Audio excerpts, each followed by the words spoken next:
La vida de Pablo de Tebas, el primer ermitaño, por San Jerónimo, leído por Jonathan Domingo. Introducción por Jonathan Domingo. La narración de la vida de Pablo de Tebas fue escrita por San Jerónimo.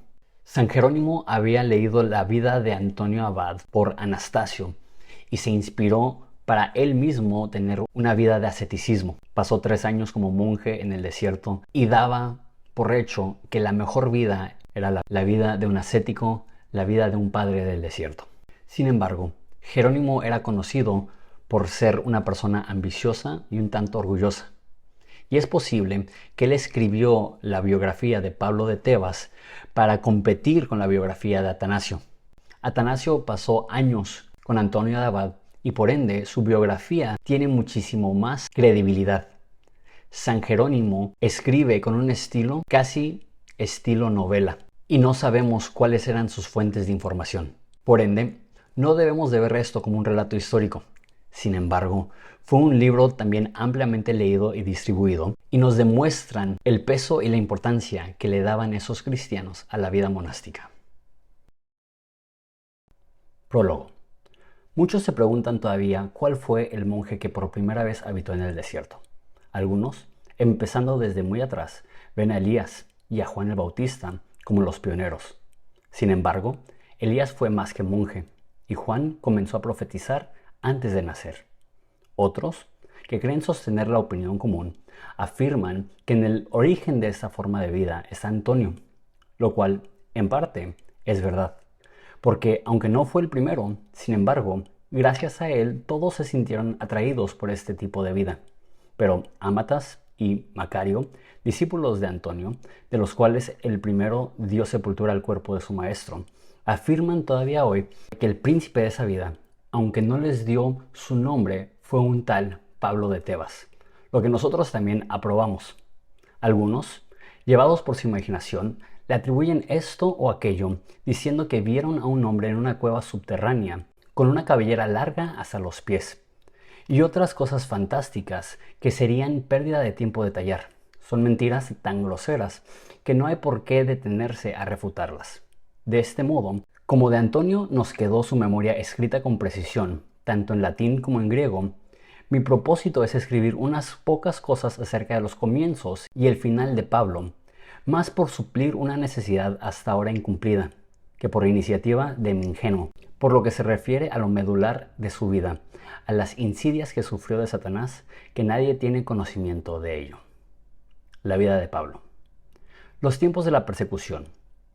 Bajo los perseguidores Decio y Valeriano, al tiempo que Cornelio de Roma, Cipriano de Cartago, vertieron gozosos su sangre en el martirio. Muchas iglesias en Egipto y en Tabeida fueron devastadas por esta cruel tempestad. Los cristianos de aquella época solo anhelaban una cosa: caer a espada por el nombre de Cristo. Mas el astuto enemigo, buscando lentos súplicos para la muerte, deseaba más matar las almas que los cuerpos. El mismo Cipriano, el cual tuvo que pasar por aquellos tormentos, dice que no permitían matar a los que deseaban morir. Para manifestar mejor tal crueldad, voy a contar 2 casos que quedaron en la memoria. 3. Moscas y delicias. Hubo un mártir perseverante en la fe, vencedor entre los tormentos tanto del porto como de las planchas de acero. Viendo esto, mandaron untarlo con miel y, atadas las manos atrás, exponerlo al sol más ardiente para que se rindiese bajo los aguijones de los insectos, el que antes había resistido a las sartenes encendidas. Otro, joven en la flor de su juventud, fue llevado a un huerto amenísimo. Ahí, en medio de los lirios de un blanco deslumbrante y encarnadas rosas, entre las cuales serpentaban un plácido arroyuelo con agradable murmullo de aguas, donde la brisa pasaba suavemente silbando por las hojas de los arbustos y los árboles, lo colocaron sobre un lecho de plumas, y para que no pudiese menearse de un lado ni de otro, lo ataron con unas blandas cuerdas de guirnalda. De este modo lo dejaron. Habiéndose ido todos, vino una hermosa ramera y comenzó a excitarlo con suaves caricias en el cuello. Después, tenemos vergüenza incluso de decirlo, comenzó a tocar sus partes íntimas, de modo que tal, excitada la concupiscencia del cuerpo, pensaba, con impúnico triunfo, echársela encima. El soldado de Cristo no sabía ya qué hacer ni a dónde volverse, y al que ni los tormentos habían podido vencer, amenazaba derrotarlo de deleite carnal. Finalmente, inspirado de lo alto, el joven se cortó de un mordisco la lengua y la escupió a la que le estaba besando, y así dominó con el inmenso dolor la libidinosa sensación. Un huérfano vendido. En aquel tiempo, pues, vivía Pablo en Tebaida inferior con su hermana que ya estaba casada. Tenía por entonces 16 años y después de la muerte de sus dos padres recibió una gran herencia. Era muy instruido tanto en letras griegas como las egipcias, manso de carácter y muy amante de Dios. Cuando estalló la tormenta de la persecución, se retiró a una propiedad algo apartada y secreta. Pero, ¿a qué no fuerzas el corazón del hambre, tú, temible hambre de dinero? El marido de su hermana empezó a buscar a aquel a quien debía ocultar. Ni las lágrimas de su mujer, ni el parentesco de la sangre, ni la consideración de que Dios todo lo ve desde el cielo lograron detenerlo de semejante crimen. Empecinando, lo acosaba cruelmente fingiendo justicia. La cueva de los acuñadores de moneda. Cuando el muy prudente adolescente compartió su situación, fue huyendo al desierto de los montes aguardando el fin de la persecución. Pero, transformando las necesidades en deseo, se adentró cada vez más en el interior, haciendo algunas paradas. Así llegó a un monte rocoso, en cuya base había una gran cueva cerrada con una piedra.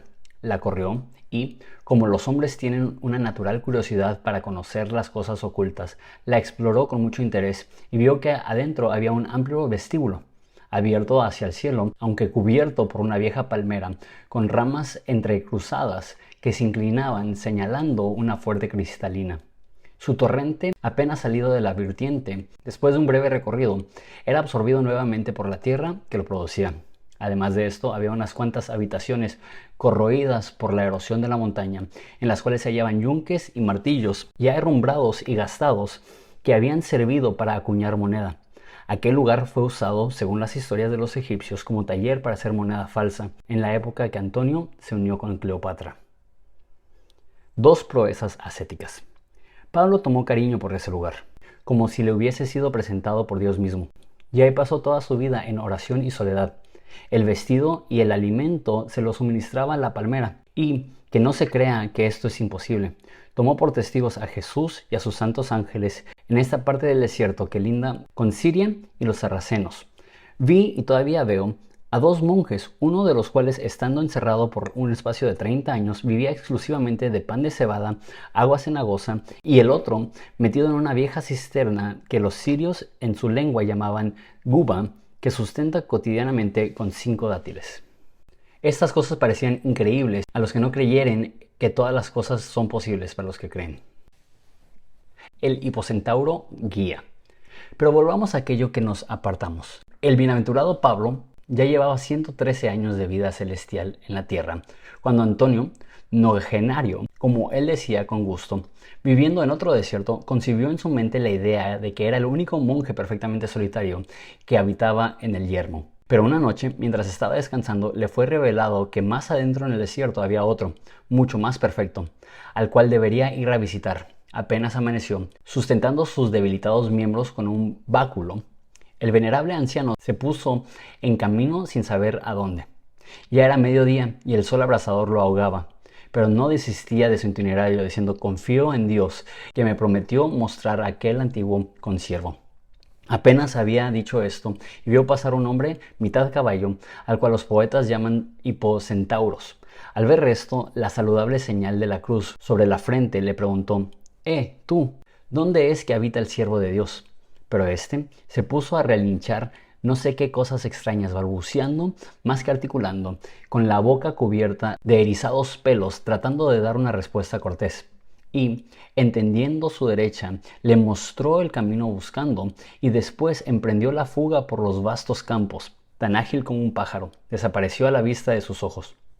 Ahora bien, que esto haya sido ficción maliciosa del demonio para espantarlo, o si al caso el yermo, tan fecundado en animales monstruosos, haya engendrado también esta bestia, lo tenemos por incierto. Un cristiano con pies de chivo.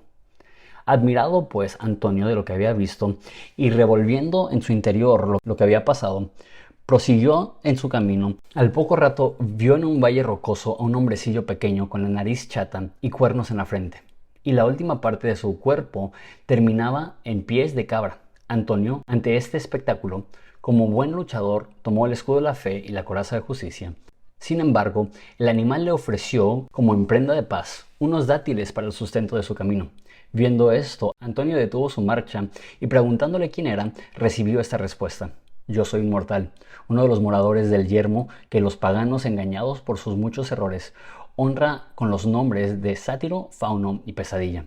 Soy delegado de mi grupo. Te suplicamos que ruegues a Dios común de todos, el cual sabemos que vino repentinamente por la salud del mundo, y su palabra se difundió por toda la tierra. Oyendo estas palabras, el viejo caminante renegaba su rostro con lágrimas por gran alegría que sentía en su corazón. Se holgaba grandemente por la gloria de Cristo y la caída de Satanás. También se admiraba de cómo había podido entender sus palabras.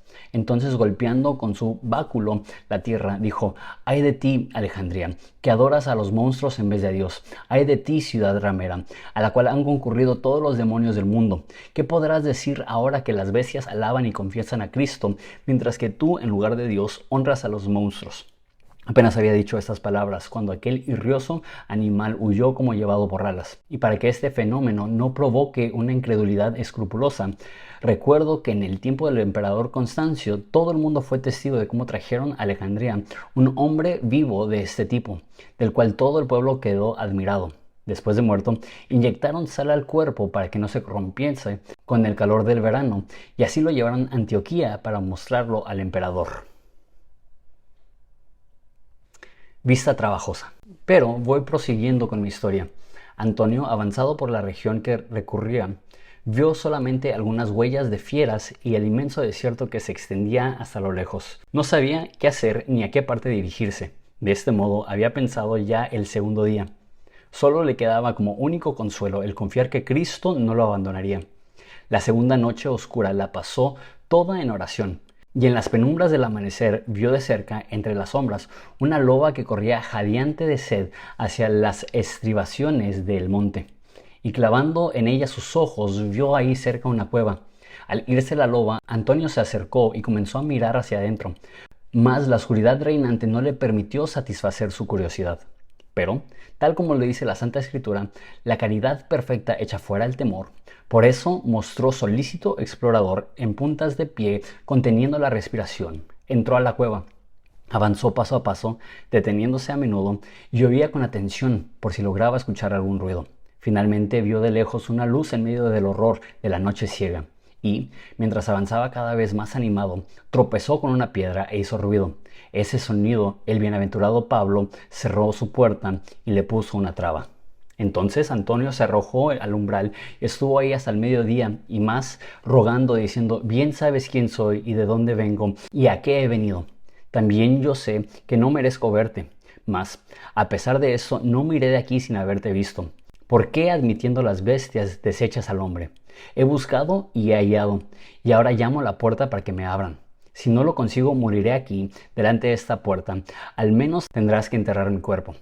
Decía estas cosas inmóvil y bien firme, a lo cual el héroe respondió con pocas palabras. Nadie pide amenazando, nadie mezcla lágrimas con las injurias, y todavía te asombras que no reciba el que viene para morir. Diciendo estas cosas entre risas, Pablo abrió la puerta. Entonces los dos se abrazaron, saludándose por sus nombres, y dieron juntos gracias al Señor. El cuervo panadero. Después de haberse dado el beso santo, Pablo se sentó y comenzó a hablar con Antonio de esta manera. Aquí ves, hermano, el que con tanto trabajo has buscado, con sus miembros consumidos por viejo y cubierto de canas disprolijas. Ves aquí al hombre que bien pronto será tierra, mas la caridad todo lo soporta. Cuéntame, por favor, ¿en qué estado se halla el linaje de los hombres? ¿Se levantan nuevos edificios en las antiguas ciudades? ¿Qué régimen ahora está dominando el mundo? ¿Hay todavía gente arrastrada por el engaño de los demonios? Y mientras hablaban de estas cosas, de pronto vieron un cuervo que se había sentado sobre una rama del árbol, y deslizándose desde ahí con suave vuelo, les dejó un pan entero entre sus miradas asombradas y se fue. Entonces dijo Pablo: «Mira, Antonio, el Señor nos ha enviado una cena. Verdaderamente es piadoso y misericordioso. Hace 60 años me envía cada día un medio pan, mas ahora, por haber venido tú, Cristo ha duplicado la ración a sus soldados». Una liturgia en el desierto. Habiendo pues celebrado la acción de gracias, se sentaron a la orilla de la fuente cristalina y empezaron una piadosa disputa sobre quién había de partir el pan. lo cual duró casi todo el día hasta la tarde. Pablo sostenía que esto era un deber de hospitalidad y Antonio consideraba que era un derecho de la ancianidad. Al fin concertaron que cada uno asiese el pan por su parte y de esta manera tirasen, llevándose cada uno lo que quedaba en su mano. Luego, agachándose de frente sobre la fuente, cada uno bebió un poco de agua y ofreciendo a Dios un sacrificio de alabanza, velaron toda la noche. Cuando el día ya retornaba sobre la tierra, Pablo habló a Antonio de esa manera. Hace mucho tiempo, hermano, sabía que vivías en estas regiones. Y Dios me había prometido que serías mi consiervo. Y como ya se acerca el tiempo de mi dormición, y siempre desearé irme para estar con Cristo, mi carrera ha concluido y espero recibir la corona de justicia. Por esto el Señor te ha enviado para que cubras mi cuerpo con tierra, o para decir mejor, para que restituyas la tierra a tierra. El manto de Atanasio. Oyendo esto, Antonio le rogaba con lágrimas y gemidos que no le desamparase, sino que lo llevase como compañero de ese viaje. Mas Pablo le respondió: no debes, hermano, pensar solo en tu provecho, sino en el provecho ajeno. Es cierto, te convendría dejar la carga de la carne y seguir al Cordero, pero los demás hermanos aún necesitan ser instruidos por tu ejemplo.